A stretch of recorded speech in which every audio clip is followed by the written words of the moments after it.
Este es el programa dedicado al mentoring en Capital, la Bolsa y la Vida, que aquí comienza en directo como cada lunes, puntual a esta hora, por Capital Radio, por su red de emisoras en frecuencia modulada, por su red digital a cualquier lugar del mundo.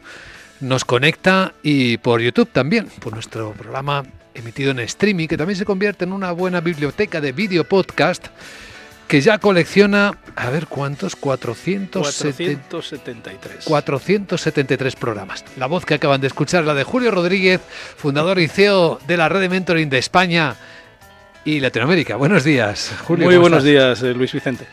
Un placer, como siempre, encontrarnos en este lugar y con estas personas. En particular, nuestro invitado de hoy promete una conversación apasionante. Así es. Lo primero, decir que es un buen amigo desde hace ya muchísimos años. Y sobre todo definirlo como un emprendedor serial. Es inversionista, es business angel, conferencista. De hecho, pasa por España porque se va a Oxford ahora mismo a dar unas conferencias. Y sin duda alguna es una de las caras más reconocidas que hay del ecosistema de emprendimiento en México. Es fundador y presidente de Startup México, una de las plataformas de innovación y emprendimiento más importantes que hay en la región. Luis Vicente, caminar por él por la Ciudad de México es complicado, porque sus fans nos persiguen, su cara está en los autobuses, en fin, es un auténtico personaje, pero sobre todo también definirlo como un tiburón en el buen sentido, ¿no? ¿Un tiburón? Porque, así es, sí, hay un programa, si seguramente lo conoces. Una serie, ¿no? Sí. Shark Tank México, sí. Donde además el otro día hablando con él me dicen que ellos mismos son los que invierten en las startups que se presentan. Sí. No es que tengan presupuesto del programa. Ni mucho Negociar menos. con tiburón es una muy popular serie, efectivamente, que muestra emprendedores que tienen un sueño, enfrentarse a la cruel realidad a veces del mundo de los negocios. Marcus Dantus, bienvenido a Capital Radio. Hombre, muchísimas gracias por la invitación. Encantado de estar acá. Bueno, la presentación es correcta. Que te llamen tiburón no te molesta. No me molesta. Para nada, al contrario. Es parte de lo que me ha hecho más popular, ¿no? El programa. ¿Qué es un tiburón para ti, para que no te moleste que te consideren como tal? Bueno, a ver. En el mundo de los negocios. En el contexto del programa, sí. Ser un tiburón se refiere a alguien que negocia fuertemente antes de invertir en algo, ¿no? Al que se fija en todos los aspectos de los emprendedores. Que negocia duro, diríamos, que negocia por aquí, duro, ¿no? Exacto. Y que tú, vienes de México, ya se nota perfectamente por tu acento, ¿verdad? ¿Qué oportunidades ves en el mundo del emprendimiento para los que hablamos español, para los hispanohablantes en general? Bueno, muchísimas oportunidades. O sea, estamos empezando con muchas nuevas tecnologías que siempre representan nuevas oportunidades porque cambia las industrias. Ahora, por supuesto, la inteligencia artificial o blockchain o fintechs por todo el mundo, pero hay muchas. Todo lo que es automatización, domótica, Internet de las cosas, yo creo que son tecnologías que apenas están empezando a despegar y que van a generar. Pero también hay muchas otras oportunidades para las pymes tradicionales. Esto de poder automatizarse, de poder eficientar su operación, optimizar los recursos. Yo creo que se vienen muchas oportunidades nuevas. Sí, el matiz va en el hispanohablantes. Por ahora se ve geopolíticamente que hay tres grandes bloques, ¿no? Donde estamos prácticamente fuera, Europa, y sobre todo no se habla prácticamente de este mercado tan grande que hay de gente que habla español. ¿Hay alguna oportunidad con el matiz de hispanohablantes? Es que yo creo que sí. Primero, pues es el lenguaje más hablado en el mundo. Segundo, por lo menos en Latinoamérica, son países que van atrás de la curva de tecnología y eso presenta todavía muchas oportunidades de crecimiento. Y tercero, pues es un lenguaje que, por ejemplo, Estados Unidos, que está pegado a México, pues está lleno de latinos y de hispanos y eso también representa una oportunidad, un mercado muy grande. El mercado de latinoamericanos en Estados Unidos es mucho más grande que el mercado mexicano. El mercado de mexicanos en Estados Unidos es más grande que el mercado mexicano. México. Sí, entonces... Pero da la impresión, Marcus, que el dinero no habla español, habla inglés siempre, y que los business angels no es su lengua. Por eso parece que hay más dificultades para una startup que hablar Bueno, español. empecemos por dejarles de llamar business angels, llamémoslos ángeles inversionistas, y eso nos ayuda un poco, ¿no? Buen punto. ¿Y crees que eso ayuda? Porque el dinero sigue estando en los mismos bolsillos. No, yo creo que hay, dinero hay en todos lados. Lo que falta en los países en mi opinión, latinoamericanos son algunas cosas, como por ejemplo, hay mucha aversión al riesgo, hay mucha intolerancia al fracaso, hay falta de colaboración. Yo creo que superando estas barreras culturales y algunas barreras sistémicas podemos llegar más lejos, ¿no? Pero creo que hay una muy buena oportunidad. Así que estás poniendo ahí el foco en algo verdaderamente relevante, ¿no? Que es dónde están los obstáculos para que una startup, un emprendedor, cruce ese valle de la muerte y que no fallezca empresarialmente hablando antes de los 2 años de negocio, que es lo que la estadística real dice. Si es un problema cultural, ¿hasta qué punto también afecta a los propios emprendedores hispanoparlantes? En términos de formación, de atrevimiento, de creencia en sí mismos, ¿de qué?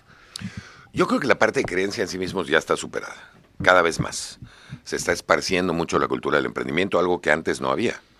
En Latinoamérica específicamente, en la década del 2000 al 2010, y especialmente en la que continuó, del 2010 al 2020, el emprendimiento se esparció por todos lados. Se generaron incubadoras, aceleradoras, se crearon muchos fondos de inversión y están empezando a invertir. Todavía hay barreras, como te comento, culturales, pero también hay barreras sistémicas. Te voy a dar un ejemplo. La salida financiera de un emprendedor es difícil. En un mercado como México hay pocas empresas que salen a bolsa, por ejemplo. Sí. Hay muy pocas fusiones y adquisiciones con emprendimientos, con startups. Y eso inhibe la inversión. Y esas son cosas que hay que cambiar poco a poco. Entonces, una de las cosas que se puede hacer, y España es un lugar ideal para esto, es abrir el espectro de salidas financieras para una empresa, por ejemplo, mexicana o colombiana o argentina, que puedan venir a Europa y hacer su salida financiera acá. Y eso lo hace muy interesante.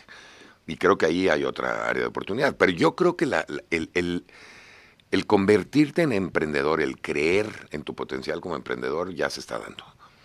Yo cuando me gradué de la universidad, Sí. todos queríamos ser director de marketing de alguna empresa grande. Hoy yo te garantizo que más de la mitad de los estudiantes quieren ser emprendedores. ¿Ah, Y esto sí? es un cambio muy significativo.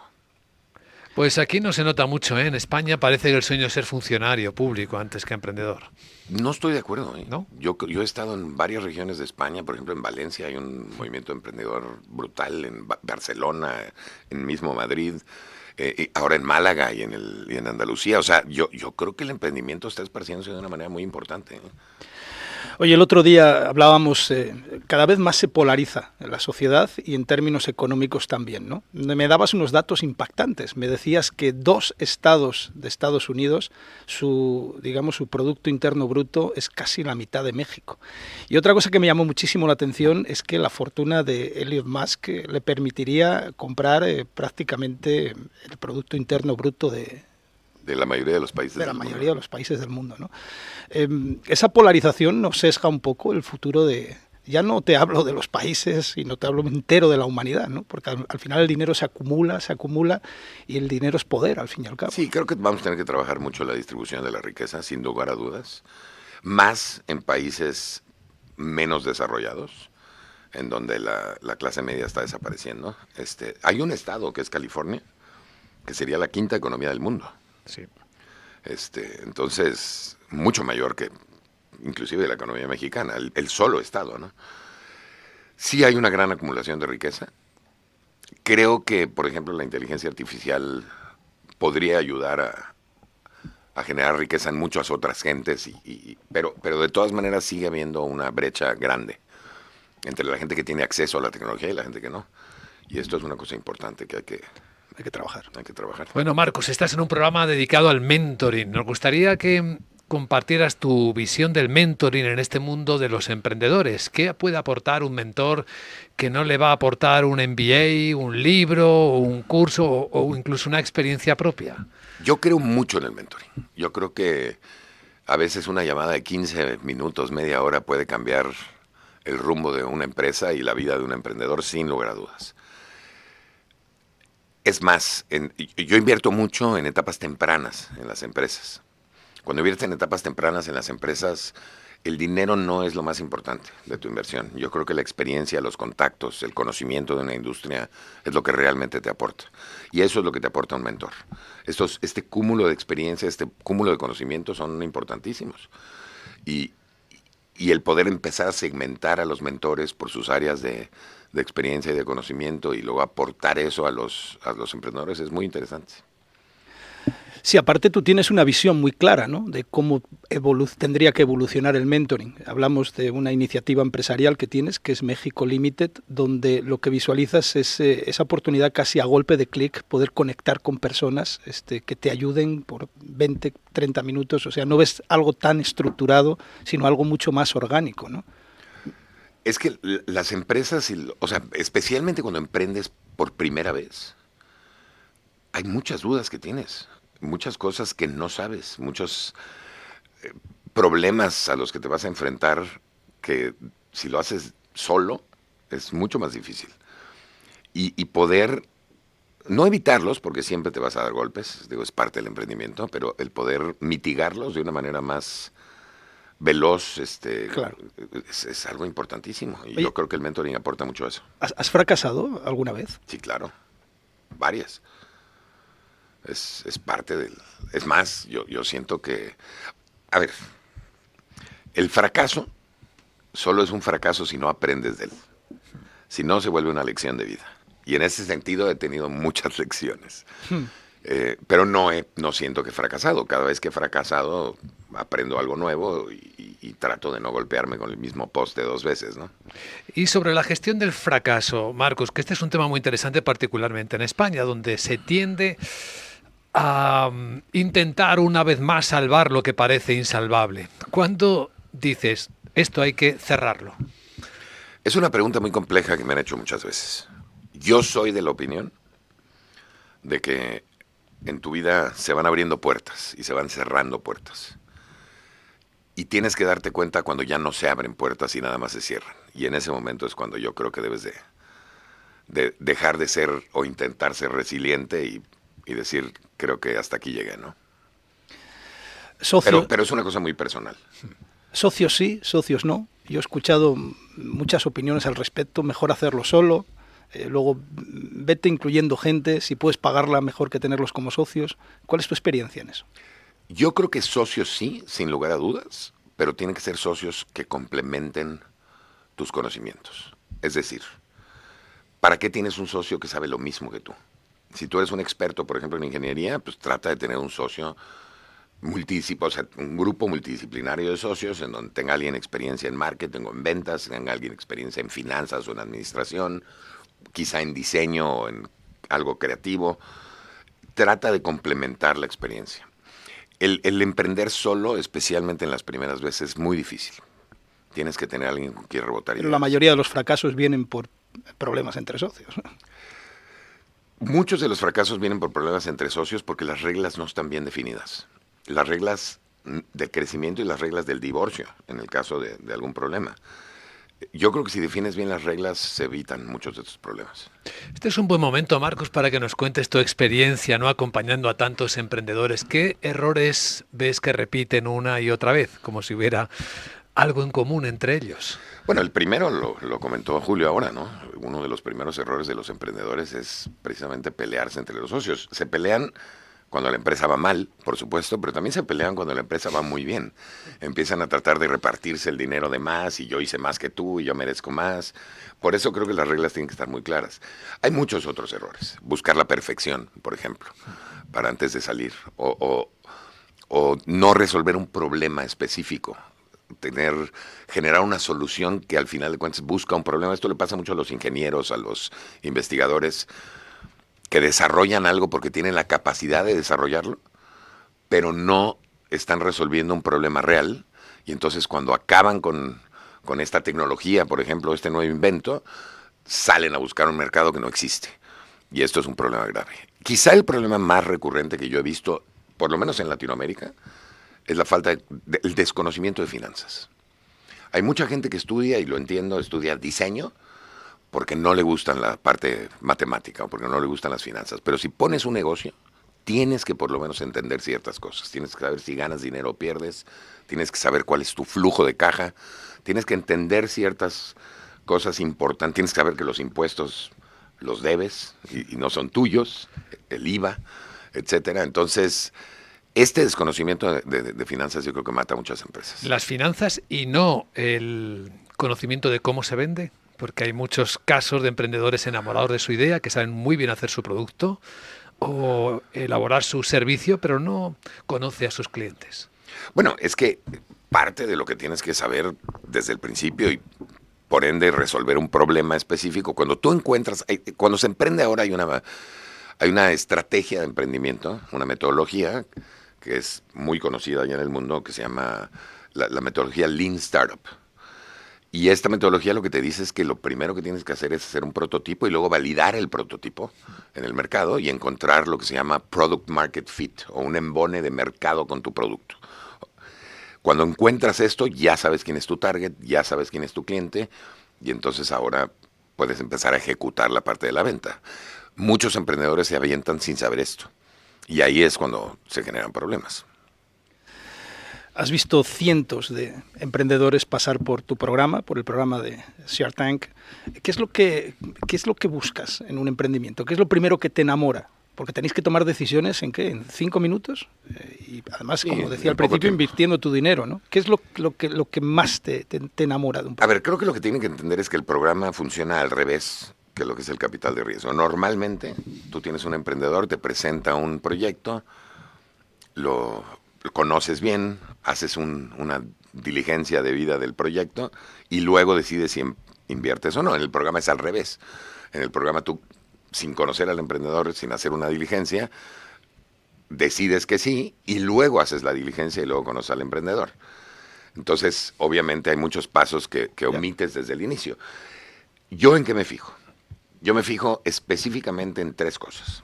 Me fijo, primero, en que resuelvan un problema real. El no resolver un problema hace mucho más difícil. El generar una necesidad es mucho más difícil que resolver algo que ya existe como problema.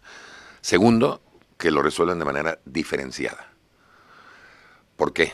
Porque si no te diferencias, vas a competir por marketing o por precio y cuando eres una empresa pequeña te van a destrozar las compañías establecidas. Y la tercera cosa en que me fijo es en el equipo, que es la más importante. Pero me fijo después en el equipo porque el equipo es quien presenta el problema y la solución. Para mí el equipo tiene que ser multidisciplinario, tienen que estar apasionados de lo que hacen, porque si no estás apasionado, los primeros obstáculos vas a renunciar, no vas a superarlos.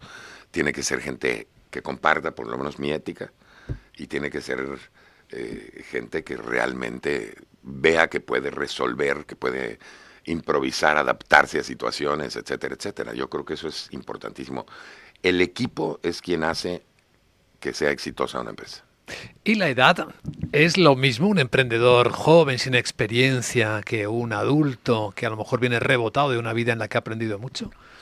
Yo creo que todos tienen méritos y todos tienen defectos. Un emprendedor joven tiene mucho más energía, puede arriesgar más. Un emprendedor con mayor experiencia, pues obviamente tiene mucho más experiencia, mucho más conocimiento, pero quizá no puede arriesgar tanto y probablemente en el momento que el negocio no le esté dando va a renunciar más rápidamente porque tiene que alimentar a su familia, ¿no? Entonces todos tienen ventajas y desventajas. Hay una aureola alrededor del emprendimiento, como todos sabemos, ¿no? Pero se habla poco de los emprendedores que fracasan y sobre todo cuando son muy jóvenes. Yo no acabo de ver qué sucede con estos jóvenes, ¿no? Que luego ya se hacen de mediana edad y que su emprendimiento ha fracasado. Luego la integración al mundo laboral yo creo que es muy compleja. ¿Has visto casos de esos? ¿Cómo acabas? Muchísimos. Mira, en Startup México hemos visto más de 20,000 emprendimientos. Y hemos creado más de 2,000 empresas ya. Y lo que he visto es que muchas de las que fracasan, porque muchas fracasan, luego se juntan 2 emprendedores de 2 empresas diferentes y ponen una segunda empresa. Yo creo que lo importante, obviamente con mayor experiencia y tratando de evitar los errores de la primera, estadísticamente le pegas al tercer emprendimiento. Estadísticamente. Es algo muy interesante. ¿Ah, sí? Entonces, eso es parte de lo que le decimos a los emprendedores. Es probable que falle tu primero y segundo emprendimiento, pero no desistas. Yo creo que lo importante es no sé, esa necesidad de emprender, meter el que la gente emprenda es muy importante, porque el emprendimiento para mí, es claro, generas nuevas empresas, pero generas nuevas empresas que pagan mejores sueldos. Al pagar mejores sueldos, distribuyes mejor la riqueza, subes la competitividad de la economía, el poder de compra, bajas el crimen, o sea, se resuelven muchos problemas de una sociedad, especialmente en sociedades como las latinoamericanas, ¿no? Y al emprendedor le suele compensar los dolores de cabeza, los quebraderos de cabeza, los nervios, el estrés, la intensidad de su trabajo a la riqueza, a esa autosatisfacción que puede obtener, o a veces no compensa. Yo creo que compensa. Cuando empiezas a emprender por primera vez, te empiezas a dar cuenta que eres dueño de tus éxitos y de tus fracasos. Sí. Y eso es importante, ¿eh? A diferencia de cuando te empleas en una empresa que en realidad podría no importarte, porque al final de cuentas eres nada más un... Yo te voy a decir cómo lo defino. A ver. Para mí, el emprendimiento es como una montaña rusa. Si te gustan las montañas rusas, así se llaman acá, Sí, montañas sí, rusas. sí. Si te gusta una montaña rusa, emprende. Porque vas a tener altas, bajas, va a haber un día en donde estás feliz en la mañana y triste en la noche y lloras en la tarde y es increíble. El estar empleado es como un carrusel. Da vueltas, cobras tu cheque de nómina el viernes, te puedes cambiar de caballito, pero sigue dando vueltas al carrusel. Entonces hay gente que le gusta el carrusel, hay gente que le gusta la montaña rusa. Hay personas que les gusta la montaña rusa en momentos y en otros momentos les gusta el carrusel. Está bien, puedes jugar con ambas, pero no puedes emprender si la montaña rusa te da pánico. Se crea adicción incluso. Excelente definición. Yo creo que de las mejores que hemos escuchado sobre qué significa emprender. Protocolo de despedida. Hemos disfrutado esta conversación desde el minuto 1 y vamos a disfrutarla hasta el último, seguro. Así es, Marcus. Aquí tenemos una tradición en el programa y es que el invitado nos tiene que dejar una frase inspiradora para nuestros oyentes. Algo que lo repitas como un mantra permanentemente. Bueno, mira, mi frase favorita es: vive todos los días de tu vida, que la vida es corta. Aunque lo que vivas ese día no sea lo mejor, ¿no? Disfrútalo. La vida es una comedia o es una tragedia, depende de dónde te paras. Yo creo que tienes que estar cambiando entre una y otra. Qué maravilla de conversación o de encuentro hoy en nuestro programa de mentoring con Marcus Dantus, el fundador y chairman de Startup México, Shark Tank México, también hay ese programa de televisión que pone de manifiesto la maravilla, el drama que es al mismo tiempo emprender, un auténtico espectáculo al alcance de cualquier persona que tenga ganas, energías. Un tipazo, que se dice en México. Marcus, muchas gracias. No, hombre, al contrario, muchas gracias a ustedes. Julio, nos encontramos en el siguiente programa. Así es. Hasta entonces, gracias a todos.